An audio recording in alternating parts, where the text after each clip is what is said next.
गांव का नाम था लट्टूपुर। जितना नाम मजेदार उतने ही यहाँ के लोग। यहाँ हर काम उल्टा होता था। यहाँ शादी पहले होती है और प्यार बाद। खेत में पानी पहले डालते हैं और बीज बाद में। और हाँ, सबसे मजेदार तो गांव का पंडित हैं, जिनका नाम पंडित चिंटू बाबा है। अब चिंटू बाबा के बारे में कुछ बातें जान लीजिए। पंडित चिंटू बाबा शादी करवाने वाले, नौकरी दिलवाने वाले और थोड़े बहुत खिचड़ी पकाने वाले भी थे। उनकी सबसे बड़ी खासियत ये थी कि वे हमेशा उल्टी भविष्यवाणी करते थे, यानी जो बोलते थे उसका उल्टा ही होता था। एक बार की बात है, गांव के मास्टर जी, जिनका नाम था शंभूलाल, एक दिन चिंटू बाबा के पास आए। बाबा जी, मैं गांव के विद्यालय में एक शिक्षक हूँ। पैसा बहुत कम मिलता है, थोड़ा ये बता दीजिए कि मेरा प्रमोशन कब होगा। बाबा जी ने आंख मूंदी और कुछ मंत्र पढ़ने लगे। फिर बोले, प्रमोशन? भूल जाओ, तुम्हारा प्रमोशन कभी नहीं होगा। और हाँ, तुम्हें तो स्कूल से भी निकाल दिया जाएगा।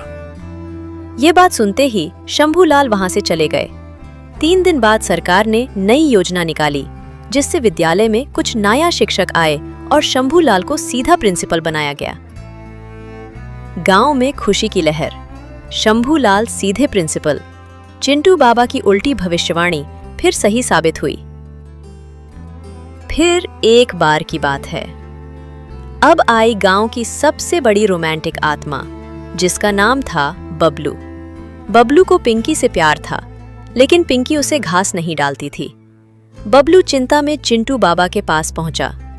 बाबा जी, मैं पिंकी से बहुत प्यार करता हूँ, बताइए ना, क्या मेरी शादी पिंकी से होगी? बाबा ने फिर आंखें बंद की, फिर बोले, बिल्कुल नहीं, पिंकी तो तुझसे दूर भागेगी। तुझसे तो कोई भूतनी भी शादी न करे। पिंकी तो बहुत दूर की बात है। 3 दिन बाद पिंकी के घर वाले अचानक बबलू को देखने आ गए।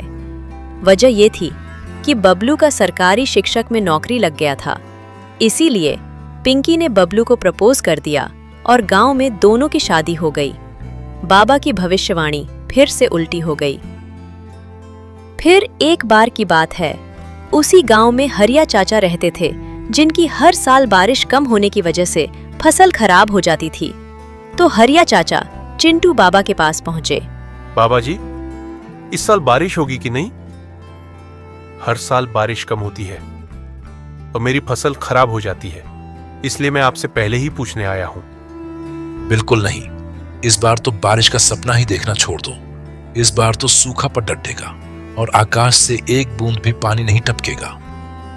ठीक है बाबा, इस बार मैं फसल ही नहीं लगाऊंगा, कम से कम मेरा नुकसान तो नहीं होगा। हरिया चाचा वहां से अपने घर लौट आए। बस फिर क्या था, अगले ही दिन से बादल ऐसे गरजे कि पूरा गांव झोले में पानी भरने लगा। जी, बारिश हो रही है। अरे तो हम कब बोले कि बारिश नहीं होगी? वो तो चिंटू बाबा बोले थे। पता नहीं वो बाबा है या बाबा के नाम पे ढाबा है। हरिया चाचा खुश हो गए और गांव के पूरा लोग भी खुश हो गए। लेकिन लोग अब समझ गए थे, बाबा जो कहे उसका उल्टा ही सच मानो। तभी से बाबा जो भी भविष्यवाणी करते, गांव वाले उसका उल्टा मानते। पंडित जी की तबाही। उल्टी हो गई उल्टी भविष्यवाणी।